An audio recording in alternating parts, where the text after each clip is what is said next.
ที่นี่สถานีวิทยุกระจายเสียงแห่งประเทศไทยจังหวัดแพร่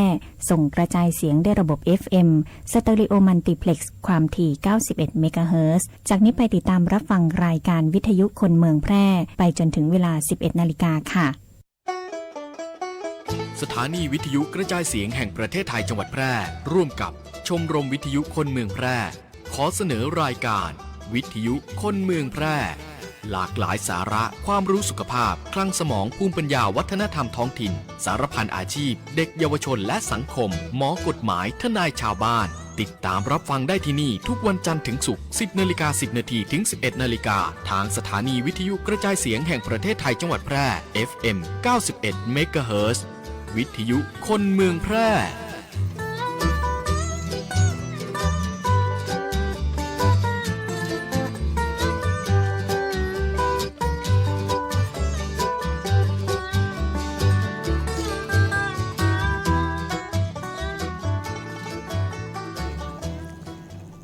กราบสวัสดีท่านผู้ฟังที่เคารพรักทุกท่าน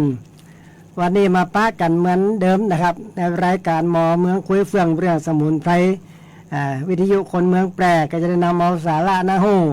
เกี่ยวกับเรื่องของสุขภาพเกี่ยวกับสมุนไพรใกล้ตัวมามาจากกับพ่อแม่พี่น้องเหมือนเดิมนะครับก็ขอสุมาตัวนะครับพ่อแม่พี่น้องหลายอังการที่บ่ได้มาจัดนะครับเนื่องจากติดภารกิจนะครับมาอังการที่แล้วก็เตรียมตัวออกบ้านมาจัดดีนะครับพอดีน้ำมันมันใกล้ว่าจะหมดนะครับก็มาเตรียมน้ำมันปรากฏว่าไอ้คนงานนะครับหรือพนักงานปั๊มเนี่ยเป็นเข้าใหม่มาวันเดียวนะครับกว่ากูเตียเนี่ยพนักงานคนเก่าเขาหู้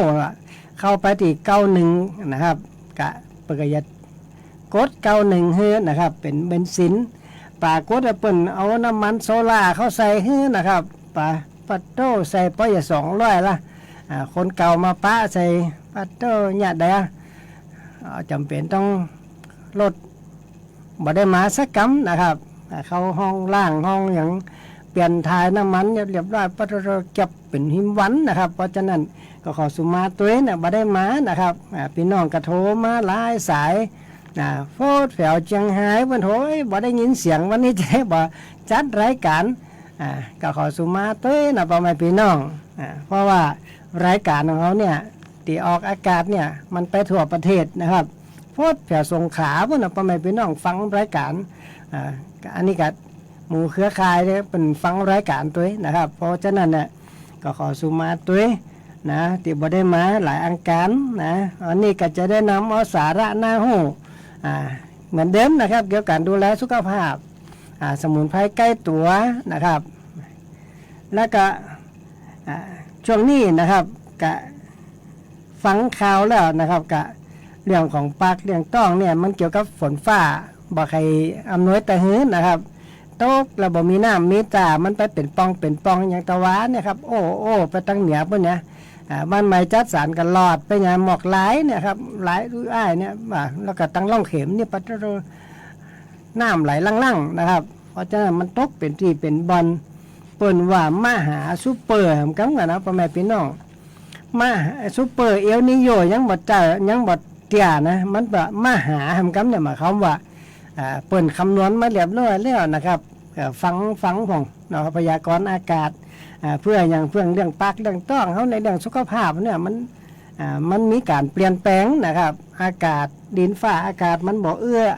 เพราะฉะนั้นเขาก็ต้องเตรียมพร้อมนะครับเตรียมเรื่องอาหารเตรียมเรื่องสุขภาพนะเตรียมเรื่องอาหารการกินที่เขาจะต้องเผชิญต่อจากนี้ไปเนี่ยประมาณ3 หรือ 6 เดือนหรือทั้งปีเขาก็บ่ฮู้นะเพราะว่ามันจะแรงจัดนะครับแล้วที่นี่ของปลูกลูกฝังเขานุ่งเนี่ยจะได้บังได้กับบังนะครับเก้าอย่างที่มันใกล้ตาใกล้ตังหรือว่ามันเป่งเขาก็เอาเขียดไม้ใส่เกลือหรือว่าใบไม้ใบหญ้าอย่างนี้หาเฟียงได้หาหญ้าได้ก็เอามาคุ้มมันน้อยนะครับเพราะว่ามันยิงหดน้ำก็ยิงแห้งนะครับบ่ไหวนะครับวางก่อนในปัตโต้อย่างก็มันน้ำแก้วนี่ผมนึกว่ามันบ่รอดเนี่ยครับปรากฏว่าฝนตกมาปุ๊บมันเขียวมาได้นี่กินบ่ตันนะครับเพราะฉะนั้นก็ต้องเตรียมใจเตรียมพร้อมที่จะรับกับสถานการณ์อากาศที่มันเปลี่ยนแปลงนะครับ สมุนไพรบางสิ่งบางอย่างนี่ถ้ามันปกได้กับปกพ่องบังได้กับบังพ่องนะครับอันนี้ก็เป็นเรื่องของการเตรียมพร้อมนะครับมาเตียเอามาอู้นี่ก็เพื่อว่าให้พ่อแม่พี่น้องได้เตรียมพร้อมรับสถานการณ์โรคที่มันเกิดขึ้นกระทันหันเนี่ยนะครับบางคนก็วูบไปอย่างนอกไปอย่างเพราะมันร้อนอากาศมันร้อนบดีไปกินน้ำเย็นจัดให้เจนนะครับถ้าเขากินน้ำเย็นจัดเนี่ยมันร่างกายเขามันตับบัดตันนะตับเขานี่สำคัญที่สุดนะครับมันหับหูด้วยความร้อนความอบอุ่นการควบคุมการทำงานของร่างกายเนี่ยมันขึ้นอยู่กับตับนะเพราะฉะนั้นเนี่ยการที่เขาจะดูแลสุขภาพได้เนี่ยเขาจะต้องมีปัจจัยหลายๆอย่างมาเกี่ยวข้องกันนะครับกินยาแต่เนิ่บางฝ่องก็บ่หายสักเตือนะก็ขอบคุณอาจารย์อนุพงศ์นะครับอนุพงศ์จากอาจารย์มหาลัยแม่โจ้นะครับเปิดได้มอบเครื่องผลิตน้ำปุ๋ยนะครับผลิตปุ๋ยพลาสมาปุ๋ยพลาสมาคืออย่างบ้านเฮาเนี่ยจังหวัดแปรทั้งหมดเนี่ยได้เป็นเครื่องแรกนะครับได้เป็นเครื่องแรกเปิ่นมอบเพื่อเปิ่นไปผลิตที่เชียงใหม่นะครับป่าก็เปิ่นว่าอาจารย์ว่าเชียงใหม่ผลิตที่เชียงใหม่ป่าก็คนเชียงใหม่ยังบ่ได้ใช้จ้ะเพราะฉะนั้นจังหวัดแปรเขาเป็นคนโชคดีนะครับโชคดีได้เครื่องผลิตปุ๋ยน้ำพลาสมาแทนปุ๋ยยูเรียได้เลยนะพ่อแม่พี่น้องยูเรียนี่สูตร1600นี่นะเขาบ่เดือดร้อนนะครับนี่ผมก็ใจมาได้เปิ่นเอามาถ้าแล้วเอามาเครื่องนึงเปิ่นกลับเอาไปปรับปรุงดีกว่าเก่าตอนนี้คุณภาพเป็น250นะครับขึ้นมา250เพราะยูเรียนี่300นะพ่อแม่พี่น้อง4600เนี่ยมีค่า300นะความเข้มข้นขึ้นถึง300มีความเข้มข้น300แต่น้ำพลาสมาเขา250มันใกล้เคียงมากๆเอาใส่อย่างกระงามนะครับใครหู้ว่าปุ๋ยน้ำพลาสมามันจะได้ไปพอที่สวนผมได้เลยนะครับผมไม่ได้ใช้ปุ๋ยเคมีไม่ได้ยาฆ่าแมลงพ่นนะครับโรคเขียวอมตุ่มนะครับกินจะบ่ตันมันน้อยมาเดี๋ยวนี้นะครับมันน้อยมาแปบมาบวบอย่างต่างๆของปลูกลูกฝังในสวนในใจน้ำพลาสมานะครับขนาดมันนัดเนี่ยหัวเนี่ย2-3 กิโลนะครับมานัดมาซับปะรดนี่นะเอาน้ำพลาสมาเขาพ่นนะครับตอนนี้เปิ่นได้เครื่องไม้มาฮื้อนะครับเมื่อ2 วันก่อนเนี่ยได้มอบมาแล้วนะครับพร้อมท่านอาจารย์ชนะนะครับอาจารย์ชนะก็ได้เป็นประธานนะครับได้รับมอบเรียบร้อยแล้วก็อยากจะให้พ่อแม่พี่น้องนะครับได้นำเอาไปใช้พ่องนะครับตอนนี้ให้ฟรีนะครับเดือนช่วงนี้ให้ใช้ฟรีใครต้องการก็เอาแกลลอนเอาอย่างไปใส่ไปแอวหากันได้น้ำพลาสมาสัก2-3 แกลลอนเอามาพ่นฟักไฟเบหอมแล้วสุดยอดได้พ่อแม่พี่น้องถ้าเอาปุ๋ยธรรมดาเนี่ยปุ๋ยยูเรียไปโฮดเนี่ยมันตายหมดนะฟักไฟใบหอมฟักบุ้งฟักอย่างนี้ถ้าใส่บ่อยจัดเนี่ยเอาไปพ่นนี่มันแดงไปหมดนั่นน่ะฟักไฟนี่ตายเลยนะแต่น้ำพลาสมานี่บ่เป็นหยังนะครับแมลงบ่รบกวนของตัวนะครับน้ำพลาสมาหรือปุ๋ยเทียบกับปุ๋ยยูเรียนะครับมีความเป็นกรดเป็นด่างน้อยนะครับแล้วก็คุณค่าเปิ้นจำลองมาจากการฟ้าผ่านะครับที่ว่าเพราะอย่างฝนตกมาเนี่ยของปลูกลูกผังมันถึงงามมันถึงเขียวหญ้าอยู่ที่ไหนเนี่ยขึ้นมาหมดทุกยอมหญ้าบุญออกกูนออกนะครับกำจัดจะบ่ตันเพราะมันเกิดจากฟ้าผ่านะครับที่นี่เครื่องนี่เพิ่นจำลองมาจากฟ้าผ่านะครับมีถึง20หัวใจไฟใจเลเซอร์แสงเลเซอร์ยิงเข้าไปที่น้ำมันนะครับกลายเป็นปุ๋ยนะครับปุ๋ยสุดยอดเลยใครหู้ใครหันก็ไปเอาหากันนะครับช่วงนี้แจกฟรีนะครับแจกฟรีเห็นน้อยสักเดือน2 เดือนเนี่ยกะแล้วแต่มาพี่น้องไผที่ว่าเอาปุ๋ยไปแล้วก็แล้วแต่กะเอาใส่กล่องท่านเพื่ออย่างเป็นการน้ำกาไฟแต่อันนะครับบ่ได้เนี่ยเพื่อขึ้นเพื่อขายเตี้ยตอนนี้อาจารย์เปิ้นให้เครื่องมาฟรีนะครับเครื่องนี่ประมาณ 20,000 ปลายนะครับเครื่องเนี่ยก็ขอขอบคุณทั้งหมอแม่โจ้นะครับท่านอาจารย์อนุพงศ์นะครับพี่น้องเครือข่ายเกษตรกรเครือข่ายทำผ่านนางคอยก็ได้เปลือกเครือข่ายต่างบ้านแต่ต่างสูงเม่นนี่นักนะครับถ้าไปขึ้นไปแอวก็จะได้น้ำพัดมากับไปพ่นไปฉีดนะครับพ่นไปปลูกข้าวโพดนี่บ่ต้องใจยูเรียเลยนะครับพ่น2 เที่ยก็จบแล้วครับหัวตะปุ้งแขนพวกนะครับ อันนี้ก็ทดลองมาเรียบร้อยแล้วครับที่ของปลูกลูกฝังเป็นเครื่องแรกของจังหวัดแพร่เขาได้นะครับต่อไปก็จะได้ขยายเปิดก็จะผลิตนะครับเปิดว่าต้องการกะน้อยถ้าว่ามีพี่น้องได้ใจนักๆได้ผลเปิดก็จะผลิตเพิ่มขึ้นนะครับ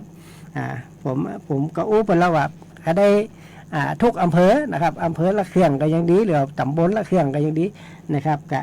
เป็นข้อดีไปด้วยนะครับเพื่อเขาจะได้สุขภาพดีๆนะครับเขาบอกต้องใจสารเคมีนะครับบ่ต้องได้ใจสารเคมีนะอันนี้ก็ขอขอบคุณหลวงหน้านะครับขอบคุณนะตัวว่าพ่อแม่พี่น้องสนใจก็ไปเอาหากันนะครับ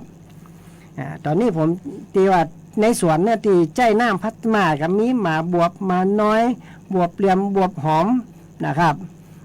มาฟักมานำแก้วหรือว่าฟักทองเนี่ยครับฟักปังฟักโขม4 สายพันธุ์นะครับกระใจน้ำพัดมาถึงนั่นนะครับไปพอเตะนะครับพ่อแม่พี่น้องสุขภาพดีๆนะครับอันนี้ก็เป็นเรื่องของที่ได้มาโดยบังเอิญนะครับเพื่อจะได้ให้พ่อแม่พี่น้องได้ใจบ่ต้องได้ลดเขาบ่ต้องได้ใจปุ๋ยแป้งนะครับตอนนี้ได้ลดต้นทุนผมก็บ่เคยซื้อปุ๋ยปีนี้นี่ใส่เอาไปพ่นเข้านะครับพ่นเข้ากัดงามนะครับเต็งดีนะครับป่านแรงนี่ก็ได้หลายกระสอบอยู่นะป่านแรงได้หลายกระสอบอันนี้ก็ขอคุณพ่อแม่พี่น้องนะครับเพราะว่าฝนฟ้านี่มันบ่แค่อำนวยนะครับถ้าเขาบ่ดูแลดีๆเนี่ยมันก็แย่เขาตายได้นะครับเพราะฉะนั้นนี่ก็ฝั่งด้านเอาปุ๋ยสารเคมีไปโมะไปพ่นมันเตี่ยมันห้อนนะครับอากาศมันห้อนนะครับพ่อแม่พี่น้องเขาได้กระดุมเงินนะครับกระดุมเงิน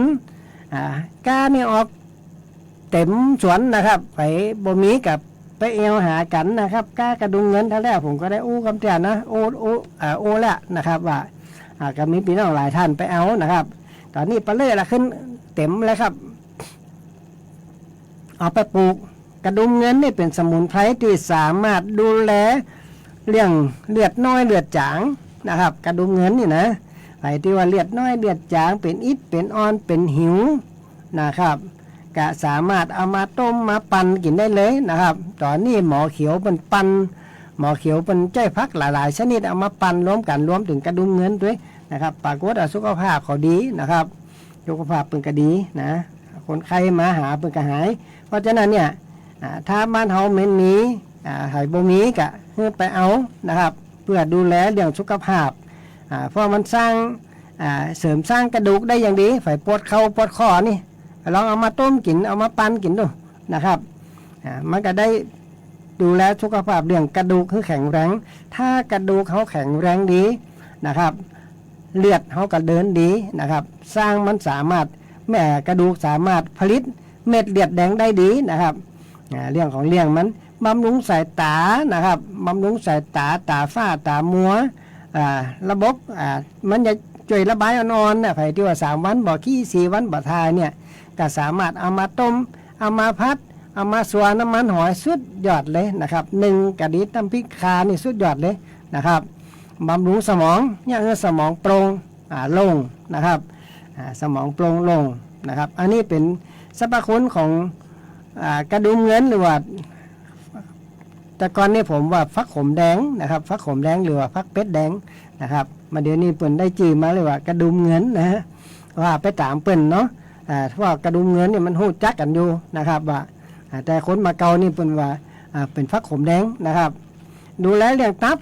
นะอันนี้คือตับสงบเนี่ยคือตับเนี่ยคือไตดีนะครับปอดดีนะแล้วก็ต้านอนุมูลอิสระก็คือบ่เป็นโรคมะเร็งง่ายๆไปที่ว่ากลัวว่าเป็นมะเร็งในเม็ดเลือดนะเกล็ดเลือดต่ำเนี่ยลองพอนะครับเอามาต้มสักกำ2 กำกินต่างน้ำได้เลยนะครับสามารถเอาไปดื่มเอาไปอย่างแทนน้ำได้เลยไม่ต้องกลัวนะครับดื่มนักๆไม่กลายเป็นคับปัสสาวะไปอย่าง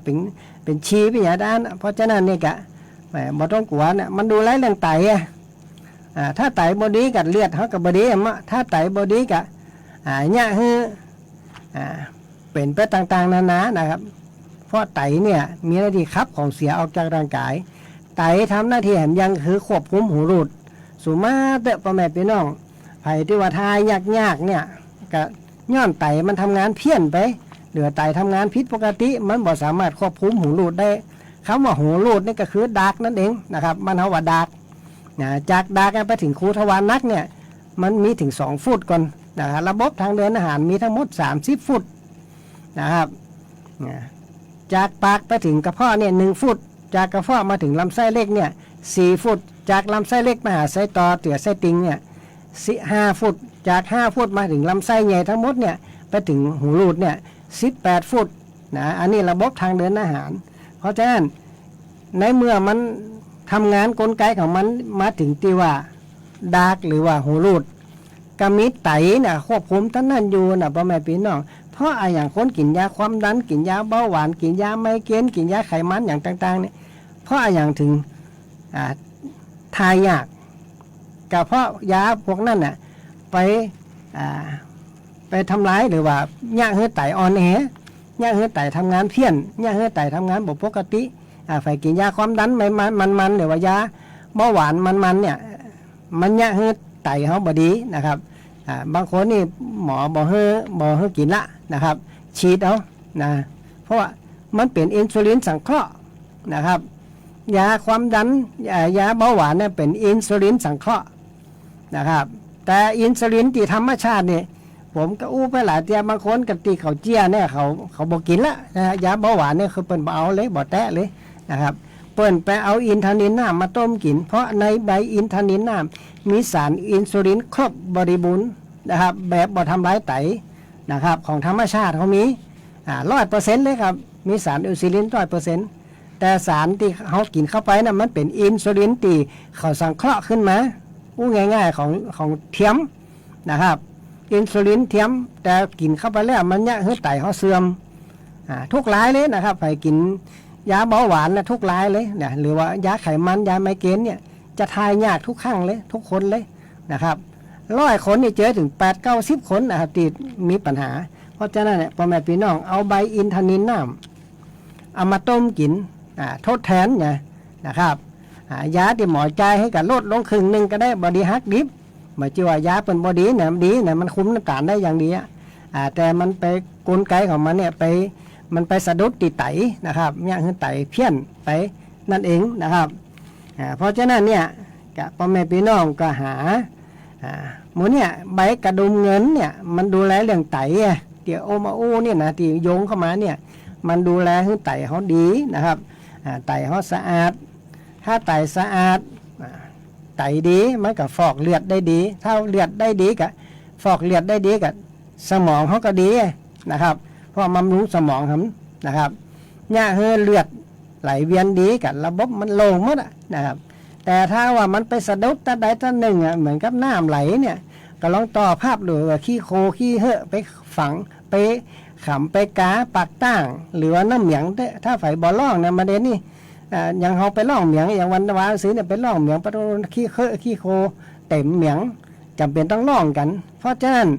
เลือดเขาเนี่ยมันบ่มีเส้นเลือดเขามีแผลเป็นล่องมันพ่องนะครับอย่างที่ไม่สามารถทำความสะอาดหลอดเลือดได้กันเนี่ยนะครับสมุนไพรกลุ่มเนี่ยโดยเฉพาะกระเจี๊ยบบางคนหันเป็นมาขายน้ำกระเจี๊ยบบะขาวนะเพราะฉะนั้นน้ำกระเจี๊ยบมีคุณสมบัติทำความสะอาดหลอดเลือดชะล้างไขมันในเส้นเลือดให้สะอาดระบบเลือดเขาก็ไหลดีถ้าว่าเลือดเขาบ่สะอาดมันเข้มมันข้นแกมันเนืดไอ้เลือดเนืดเนี่ยมันก็เกี่ยวโยงมาถึงคนที่ไปฉีดวัคซีนไหมนะฉีดวัคซีนมากับเนี่ยให้เลือดเกิมกับเนี่ยให้วูบกับนี่เลือดไปเกิมที่สมองกลายเป็นอัมพฤกษ์อัมพาตไปแหมเป็นสั้นหัวค้อนกลายเป็นว่าสโตรกกลายเป็นอย่างไปแหมนะครับมาเดี๋ยวนี้ไปพอโรงพยาบาลเด้อบ่มีตีนั่งตีเสากันละนะครับเป็นเส้นเลือดแตกเส้นเลือดเนืดเป็นอัมพฤกษ์อัมพาตเป็นตะคริวนะเพราะฉะนั้นเนี่ยใบกระดุมเงินเนี่ยเป็นสมุนไพรที่สามารถเนี่ยให้เลือดเขาดีขึ้นนะแล้วก็ไปดูแลเรื่องไตนะครับบำรุงสมองกันร้องพอนะครับบ่เจียนะครับบ่ดีรอบรูมันของเจ้นี่บ่เขียมก็เขียมมาล่ะนะบางทีบ่มีเลยนะผมถามมาบางคนบ่มีนะครับวันนั้นก็มีพี่น้องตั้งสุเมนตั้งอำเภอร้องมาก็ได้ไปปลูกก็ขอขอบคุณที่สนใจนะครับ ก็แบ่งปันกันไปบ่ซื้อบ่หาบางคนเอาแต่เฮนะเอาไปเป็นนักเอาแต่เฮนะว่าเอาอะครับเพราะว่ามันมีปันเลยนะเพราะผมบ่ได้ซื้อมาปลูกนะครับเอาขยายพันธุ์มาแล้วก็เอามาขยายที่สวนป่าโคตรมาเดี๋ยวนี้ออกเต็มสวนหมดเลยนะครับอันนี้ก็ตอนนี้ก็มีพอแบ่งกันและมีสมุนไพรแหมตัวนะครับที่ผมเคยบอกให้เราไปเอานั่นก็คืออังกาบเหลืองหรือว่าอังกาบหนู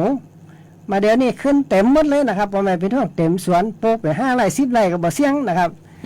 ได้อนุรักษ์พันธุ์ไว้แล้วมันขยายพันธุ์เต็มสวนหมดเลยนะครับก็ใครต้องการก็ไปเอาได้เลยนะครับบ่จำเป็นต้องไปวัดนั่นวัดนี่ที่ไปลู่กันเท่าแล้วนะไปลู่กันนะครับเอามาปลูกไปให้มันแก่ขึ้นมาเปียหัวเขานี่ก็เด็ดเลยมันจะแตกยอดแตกกิ่งออกมานะครับเพราะว่าอังกาบเหลืองเนี่ยดูแลเรื่องปอดโดยเฉพาะนะครับเรื่องปอดอักเสบโรคไซนัสนะเพราะมีคุณสมบัติรักษามะเร็งต่อมไซนัสนะครับทางเดินหายใจเนี่ยสำคัญนะครับถ้าไปอมแอมไม่อย่างกินของเย็นน้อยมาได้นะต่อมไซนัสมันจะอักเสบนะครับถ้าต่อมไซนัสอักเสบเนี่ยมันจะกลายเป็นมะเร็งขึ้นสมองไปเลยนะครับลามขึ้นสมองไปเลยกลายเป็นแบบบ่หน้าบดีแบบนะครับเพราะฉะนั้นเนี่ยไผ่ถ้าไม่มีอังกาบหนูอังกาบเหลืองเนี่ยมันช่วยมะเร็งในเม็ดเลือดได้ดีนะมันก็ยุงไปพวกน่ะป้องกันมะเร็งเกิดในเม็ดเลือดแถมแล้วก็รักษาลินสีดวงไซนัสได้ดีนะครับดูแลเรื่องปอดได้ดีมะเร็งปอดอักเสบปอดชื้นปอดพิการนะครับนั่นคืออังกาบหนูอังกาบเหลืองมาเดี๋ยวนี้มันฮือฮากันว่าจะสามารถไปรักษาโรคมะเร็งได้แถมนะครับแต่บ้านเฮานี่บอกใครฮือฮากันบ่สนใจกันแต่นะครับดูแลแต่เอาเปิ่นว่านะถ้าเอาเปิ่นว่ายังว่านะครับกินยาความดันก็ไม่กินความดันเบาหวานกินยาอย่างกับเชี่ยงเงินเป็นลำรดก็บ่หายนะครับเอาของธรรมชาติเนี่ยมาดูแลสุขภาพนะครับถ้าเขาบ่ดูแลด้วยธรรมชาติเนี่ยมันจะยากนะครับภูมิต้านทานเขาบ่เกิดนะครับเดี๋ยวเขามาฟังเสียงเพลงสักเพลง2 เพลงนะครับเดี๋ยวเขากลับมาอู้กันต่อนะครับเพื่อบ่ให้เครียดนะครับเชิญพ่อแม่พี่น้องรับฟังเสียงเพลงได้เลยครับ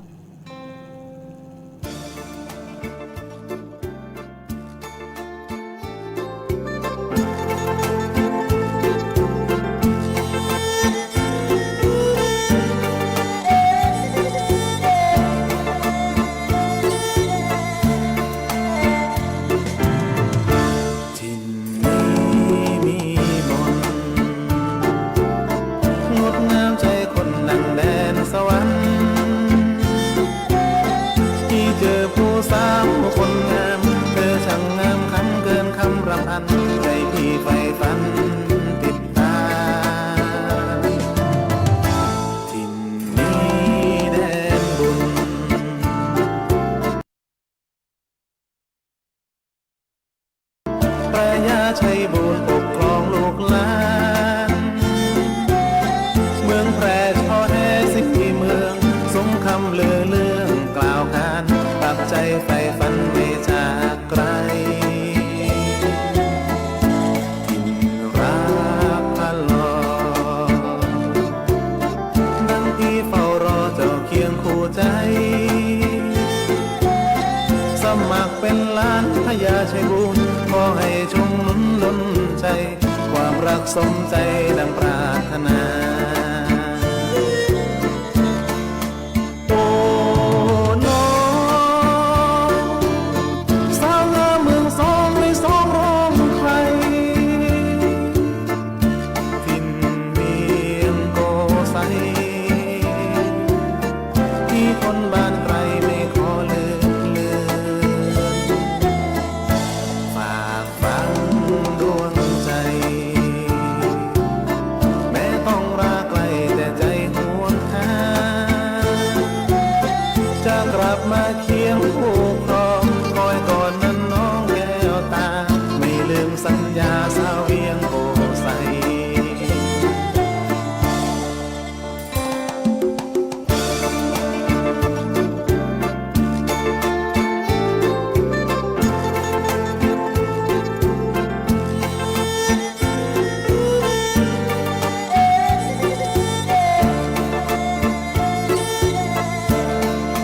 โอ้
ยุแห่งประเทศไทยจังหวัดแพร่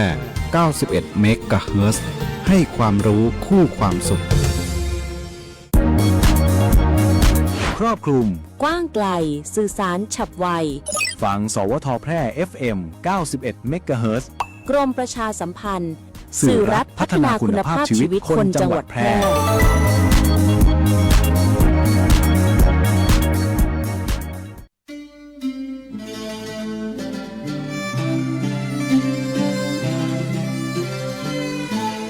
หม้อห้อมไม้สักถิ่นรักพระหล่อช่อแห่สีเมืองหรือเรื่องแพะเมืองผีคนแพร่นี้ใจงามชาวจังหวัดแพร่ขอต้อนรับนักท่องเที่ยวทุกท่านที่มาเยือนพวกเราด้วยความยินดียิ่ง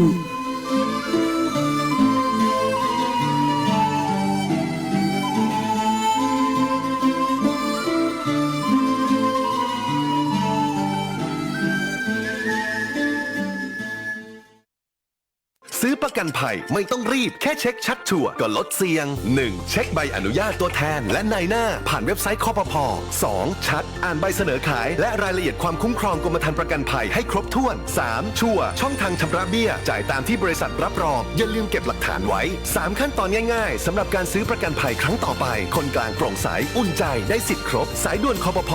1186 Line Official @OIC Connect คปภ.คุ้มครองผู้ทำประกันภัยประกันภัยคุ้มครองคุณปัจจุบันการเคลื่อนย้ายแรงงานระหว่างประเทศของไทยเริ่มเปลี่ยนแปลงโดยเฉพาะอย่างยิ่งการเคลื่อนย้ายแรงงานจากประเทศเพื่อนบ้านได้แก่เมียนมาลาวและเวียดนามโครงสร้างของประชากรที่เปลี่ยนแปลงไปสู่สังคมสูงอายุจึงมีความจำเป็นที่ต้องนำแรงงานต่างด้าวมาทดแทนกำลังแรงงานไทยที่ยังไม่เพียงพอในหลายกิจการสำนักงานจัดหางานจังหวัดแพร่เป็นหน่วยงานหลักที่ให้บริการจัดหางานแก่ประชาชนทุกกลุ่มเป้าหมายรวมถึงการควบคุมการทำงานของคนต่างด้าวซึ่งปัจจุบันได้นำระบบ e-work permit เข้ามาอำนวยความสะดวกในการให้บริการแก่นายจ้างสถานประกอบการและแรงงานต่างด้าวในกระบวนการการรับคำขอการแจ้งการทำงานของคนต่างด้าวและการผลิตใบอนุญาตการทำงานทั้งนี้สามารถรับชมวิดีทัศน์การให้บริการผ่านระบบ e-work permit ได้ที่เพจ Facebook สำนักงานจัดหางานจังหวัดแพร่หรือสอบถามรายละเอียดเพิ่มเติมผ่านแอปพลิเคชัน Line Official S435DEAQA หมายเลขโทรศัพท์ 0545111721 หรือ 0545111807 และสายด่วนกรมการจัดหางาน 1506 กด 2 สำนักงานจัดหางานจังหวัดแพร่มุ่งให้นายจ้างและแรงงานต่างด้าวได้รับการคุ้มครองตามกฎหมายอย่างเป็นธรรม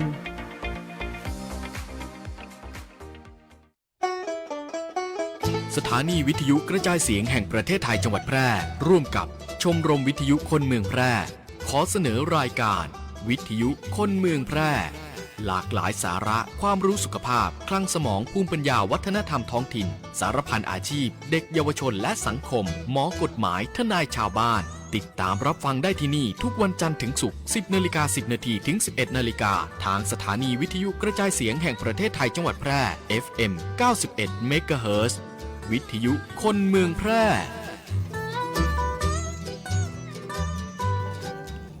ครับก็จบไปเสียงเพลงนะครับก็ขอขอบคุณพี่น้องนะครับเอาผวนนะครับบ้านป่าซักแม่สลอยอำเภอวังจิ้นนะครับเปิ่นได้โทรมาว่าเขาได้เบอร์โทรนะครับเบอร์โทรตีอยู่นะครับขอบคุณพี่น้องทั้งเป็นจะได้พี่น้องทั้งสลอยวังจิ้นนะครับฝนไทยตกดีเนาะนะครับน่าจะของปลูกลูกหวังน่าจะเขียวบึดนะครับอาหารการกินกันนักเนาะทั้งแม่สลอยวังจิ้นเนี่ยบอกการเลี้ยงพักนะครับอันนี้ก็เปิ่นฟังประจำนะครับเปิ่นเป็น FC ขาประจำนะครับฟังรายการนี่เป็นจะได้กัดลองโทรมาเด้อพ่อแม่พี่น้องฝ่ายฟังรายการตั้งใดตีตั้งน่านก็ดีตั้งพะเยาจังไห้เดี๋ยวตั้งเนี่ยครับลำพูนลำปางเนี่ยถ้าฝ่ายฟังรายการนี่ชัดเจนบ่อยชัดจะได้กัดลองโทรมาตีสถานีวิทยุเหลือเอิ้นมานะครับว่าเขาจะได้ปรับปรุงนะครับว่าให้พ่อแม่พี่น้องได้ฟังชัดๆนะครับเบอร์โทรนะครับกับ086นะพ่อแม่พี่น้อง086 196 6354นะครับ086 196 6354อันนี้เป็นเบอร์โทรปกติถ้าเป็นเบอร์ไลน์เนี่ย0957873804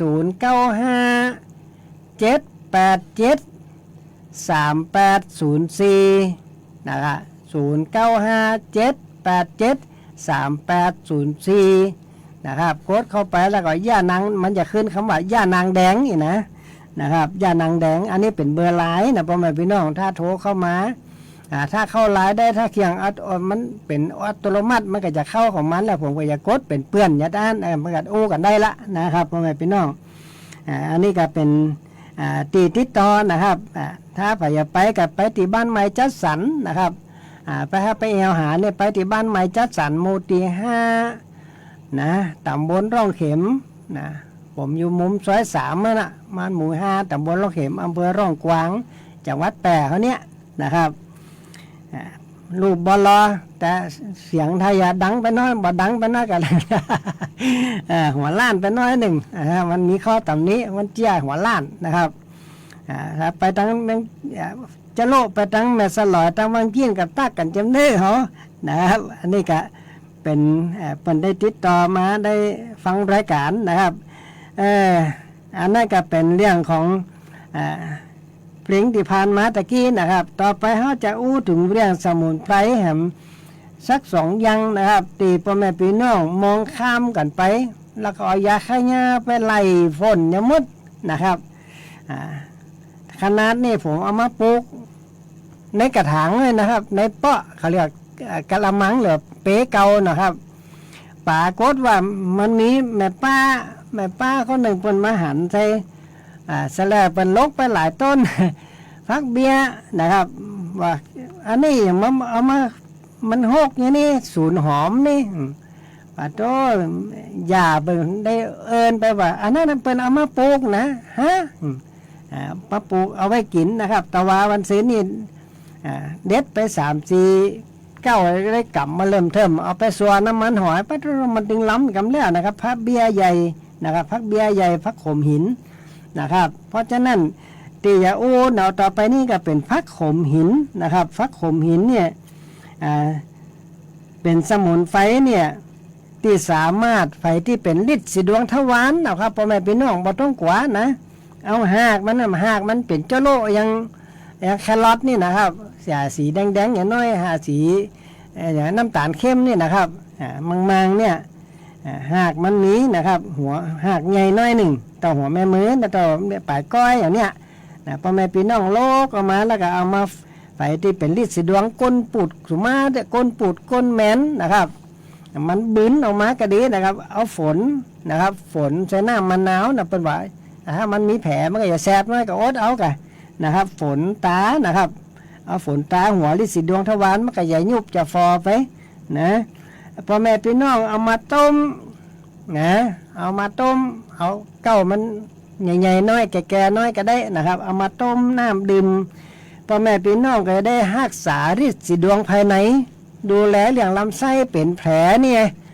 มันแก้อักเสบลำไส้อักเสบนะครับดื่มแต่น้ำได้เลยนะครับดื่มแต่น้ำนะสามารถไผที่เป็นโรคความดันเนี่ยบ่ต้องไปกินยาความดันนะมันย่างให้ไตพังไผเป็นความดันเนี่ยจะอู้เรื่องความดันอย่างกำก่อนเตะนะความดันไหนๆก็ว่าเพราะว่าต่างทบทวนนะครับความดันนี่มันมี2ประเด็นเนี่ยพ่อแม่พี่น้องไผเป็นโรคความดันนะมันมี2ประเด็นมี2ฝ่ายซ้ายกับฝ่ายขวาฝ่ายซ้ายกับมาเขาว่ามันมี2อย่างนี่นะมันมี2ประเด็นประเด็นแรกฝ่ายที่เป็นความดันเนี่ยฝ่ายที่เกิดตั้งแต่วันที่7 ธันวาขึ้นไปจนถึงมกรากุมภามีนาถึง28 เมษาอันนี้จัดอยู่ในถาดไฟความดันเกิดจากตับเนื้อพ่อแม่พี่น้องความดันเกิดจากตับถ้าตับบอดีกับน้ำดีบอดีถ้าน้ำดีบอดีกับความร้อนเกิดขึ้นหมดนะครับเพราะไขมันแปรปรวนไขมันทั้งบอดีนะครับมันเนี่ยเกิดความร้อนเขาเรียกว่าไฟกำเดาคือเปลวแห่งความร้อนถ้าบางคนเนี่ยไข้จักเขานะนอนไข้จักนอนไข้ตึงหรือว่าคนแก่เนี่ยไข้เนี่ยหนาวโจ๊ะเนี่ยเวลาถูกความเย็นมันจะหนาวนะครับถูกความเย็นเนี่ยบ่หนาวมันจะหนาวเพราะฉะนั้นเนี่ยเขาไข้ตัวนี้เกิดจากน้ำดีเขาว่าดีพิการนะครับ ความร้อนเกิดจากตับและน้ำดีเขาเรียกไข้ขึ้นสูงนี่นะไข้ขึ้นสูงนะครับมันจะเวลาเอามือไปลูบแต่ใดมันจะเจ็บมันจะปวดแสยงขนนะครับเวลาไข้ขึ้นมาเนี่ยมันจะมีเสียงฮือๆออกมานะครับนั่นเขาว่าไข้เพื่อดีถ้ามันขึ้นแกเนี่ยมันจะจักเนี่ยคือไข้ขึ้นสมองได้นะครับเจ็บงอนออกเบ้าตานี่นะตังมันจะขึ้นเนี่ยขึ้นตั้งงอนนะพ่อแม่พี่น้องแต่คนมาเกาเนี่ยคนเท่าแกเป็นว่าฝีตะวันถ้าตะวันตั้งหัวคือมันห้อนอากาศมันห้อนนั่นเองเรื่องของเรื่องมันเนี่ยคือเจ็บหัวถ้าตะวันบายไปแล้วมันเย็นไปแล้วมันก็บ่เจ็บละนะครับเขาว่าฝีตะวันหรือคนมาเกาเป็นว่ามาเฮงคุดขึ้นหัวออกตานะบางคนตาสดนะครับตาปูดตาแมนเป็นโรคข้อฟอกเองนะข้อฟอกเนี่ยถ้าบ่แก้ติดตับบ่หายเนี่ยพ่อแม่พี่น้องมันเกิดจากความร้อนความดันมันเกิดจากข้อฟอกนี่เกิดจากระบบน้ำเหลืองเป็นพิษคนมาเกาว่าโรคข้อฟอกมาเดี๋ยวนี้โรคข้อฟอกมือเผยว่าละเป็นว่าต่อมน้ำเหลืองโตหรือต่อมไทรอยด์เป็นพิษนั่นเองต่อมไทรอยด์เป็นพิษคำว่าต่อมไทรอยด์เนี่ยมันไปควบคุมประสาทตอนปลายพุ่นพ่อแม่พี่น้องประสาทตอนกลางเนี่ยคือพยาจะเดินได้บ่เดินได้จะจำไผได้บ่ได้ก็คืออยู่เนี่ยอยู่ที่ประสาทส่วนกลางเนี่ยปากบิดปากเบี้ยวก็อยู่เนี่ยนะครับชวนออกอ้อเนี่ยคนละเรื่องกันตั้งหน้าพากนี่นะเป็นคนละเรื่องกันเลยเพราะว่าสมองส่วนกลางเนี่ยมันมีกลไกของมันก็คือต่อมไทรอยด์นั่นเองไปควบคุมประสาทตัวนั้นไปยาจำไปได้บ่ได้ก็อยู่ที่ต่อมไทรอยด์สังเกตคนที่เป็นต่อมไทรอยด์เป็นพิษเนี่ยมันจะขี้หลงขี้ลืมถ้าเป็นนักเข้าก็อย่างเงี้ยหัวซันหัวค้อนไปอ้ำใส่มือไปละนะจำไปก็บ่ได้ละนะถ้าเป็นนักกับปากบิดปากเบี้ยวพวกน่ะนะเพราะมันเกี่ยวกับระบบการควบคุมประสาทบดีนี่เพราะความร้อนตัวนี้ถ้าตับเขาบดีเนี่ยมันไปมุดเลยมันไม่เป็นนอกเพราะว่าน้ำเหลืองเป็นพิษนะน้ำเหลืองเป็นพิษก็เพราะอย่างเพราะว่าน้ำเหลืองมันเกิดจากอะไรอย่างนะตับก็น้ำดีมันอยู่ทีเดียวกันอย่างผมว่าที่ไล่ไปตะกี้นะครับถ้าตับบดีมันไปมุดนะพ่อแม่พี่น้องเพราะฉะนั้นเนี่ยสมุนไพรพักขมหินเนี่ยนะหรือว่าพักปังแป้จี้มันสองอย่างนะพ่อแม่พี่น้องพักขมหินหรือว่าพักปังแป้อันเดียวกันแต่มาว่าเบี้ยใหญ่เนี่ยเบี้ยบ่ถูกนะพักขมหินก็คือพักขมหินพักปังแป้กับพักขมหินอันเดียวกันแต่เบี้ยใหญ่นี่หันอย่างหนึ่งเบี้ยใหญ่นี่มันคล้ายๆต้นมันอย่างไอ้เก้าบานเทียงนั่นน่ะนะเก้าน้อยๆเป็นยางเต้ยๆนะเหมือนกับโฉมไทยนะครับการมันนะการน้อยๆนะครับแดงๆหน่อยถ้ามันแก่มามันจะแดงเปลี่ยนเป็นใบมันน้อยนะครับออกดอกมาสีเหลืองเหมือนกันนะครับเพราะฉะนั้นฟักปังแป้หรือฟักขมหินเนี่ย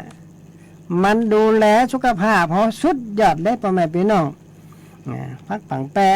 นะเอาฝนตาลิดสีดวงเอามาต้มรักษาโรคภายในไม่ว่าจะเป็นตับเป็นไตต้านอนุมูลอิสระนะบำรุงกระดูกให้แข็งแรงนะครับถ้ากระดูกแข็งแรงกับเลือดดีอย่างว่าตะกี้นะครับมันแก้อักเสบได้สูงแก้ต้องหมันคำว่าต้องหมันคืออย่างหมันน้ำนี่นะตับมันดีนะครับเนี่ยคือต้องหมันน้ำไตบดีนะครับ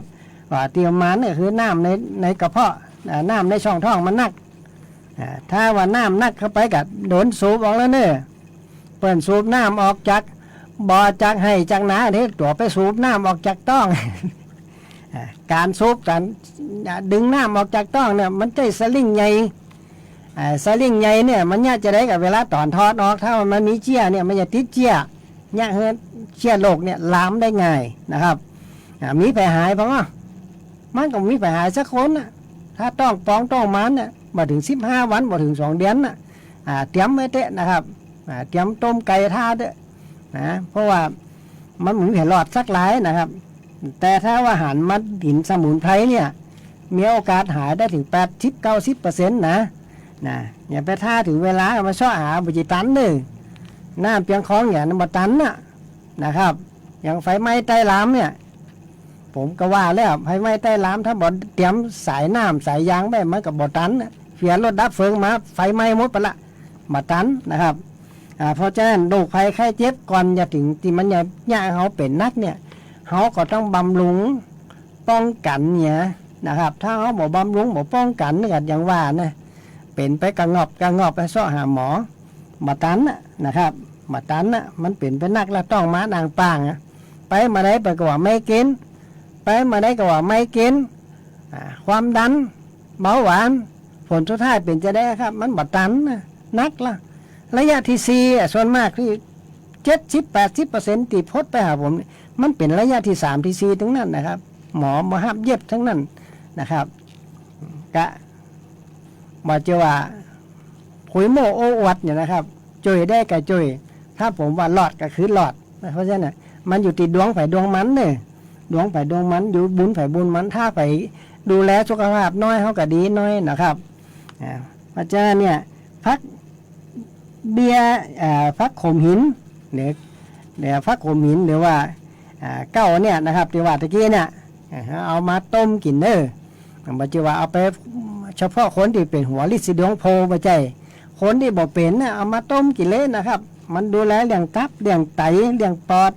เพราะมันแก้อักเสบได้สูงมากเลยนะครับบ่เป็นหนึ่งก็เป็นหนึ่งไงป้องกันนะต่อไปนะครับเป็นที่ว่าพักโขมหินแต่ว่ากี้เนี่ยนะครับมันดูแลเรื่องธาตุเล็กนะครับเพราะธาตุเล็กมีสูงมากเลยนะครับธาตุเล็กต่อไปเป็นพักเบี้ยใหญ่นะครับพักเบี้ยใหญ่ก็คือที่ว่านี้มันเป็นเบอร์ตะกี้เนี่ยเวลาเอามาต้มมาแกงมาลวกเนี่ยมันจะมียางอยู่น้อยหนึ่งนะครับมันจะมียางอยู่น้อยหนึ่งนะครับมันจะมียางอยู่น้อยพอดีกะเขากะเอามาสัวน้ำมันหอยได้นะครับเอามาสัวน้ำมันลวกจิ้มน้ำพริกได้เอามานึ่งได้นะครับแต่มันจะมีรสเปรี้ยวมันจะมีส้มๆอยู่น้อยหนึ่งนะพ่อแม่พี่น้อง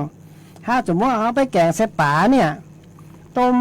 ป่าแกงมันเดือดสมบูรณ์เอาเข้าใส่นะครับสักกำสักจาลำเนี่ยเขาบอกให้มันเปีย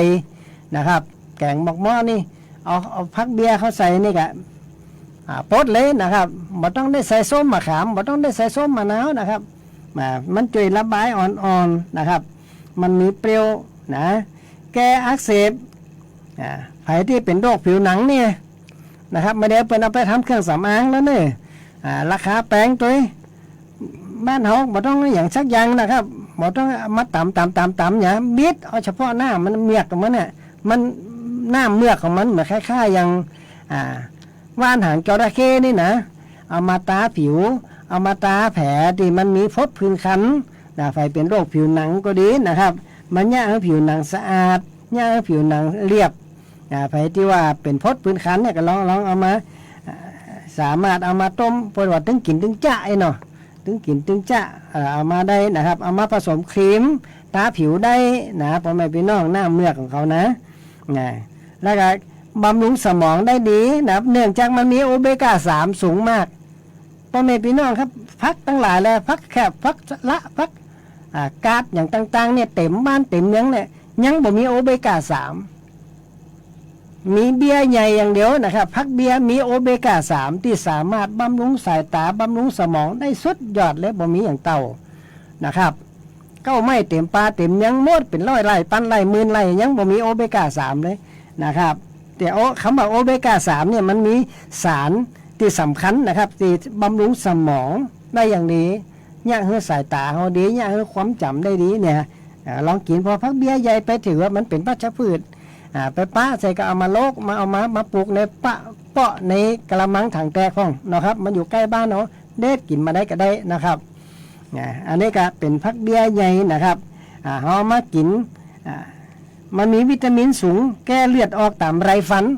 นะวิตามินซีสูงแก้อักเสบไผที่ว่าเงียกบวมปากบวมเนี่ยนะครับเอามาดับพิษร้อนถอนพิษไข้ลดความดันต้านอนุมูลอิสระนะครับเวลาใกล้จะหมดนะครับพ่อแม่พี่น้องอูไปอูมาเวลายังแหมน้อยนะครับ ไปที่ว่าต้องการอยากจะเอาก้าอย่างกะโทรมานะครับไปเอวหากันกะโทรมาก่อนเดี๋ยวบอกปะนะครับช่วงนี้วันที่11นี่ผมจะมาบรรยายที่สาธารณสุขจังหวัดนี่แหละครับเป็นในโทรมาหลายเดือนละนะครับแล้วก็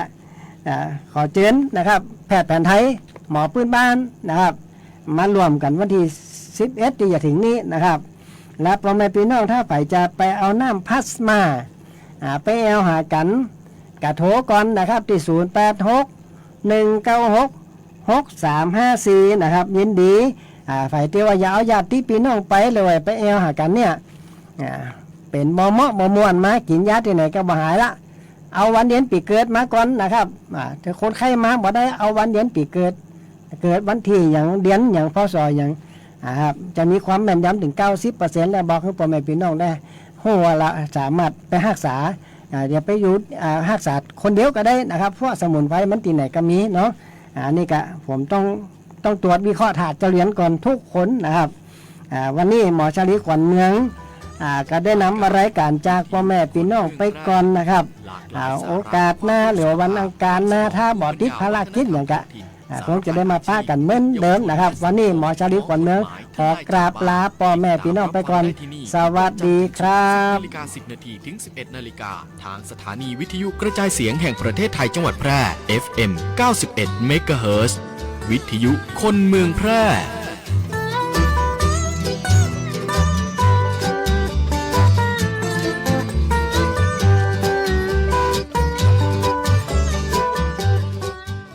เสวนาและกิจกรรมศิลปวัฒนธรรมไทย ณ วัดราชบพิตรสถิตมหาสีมาราม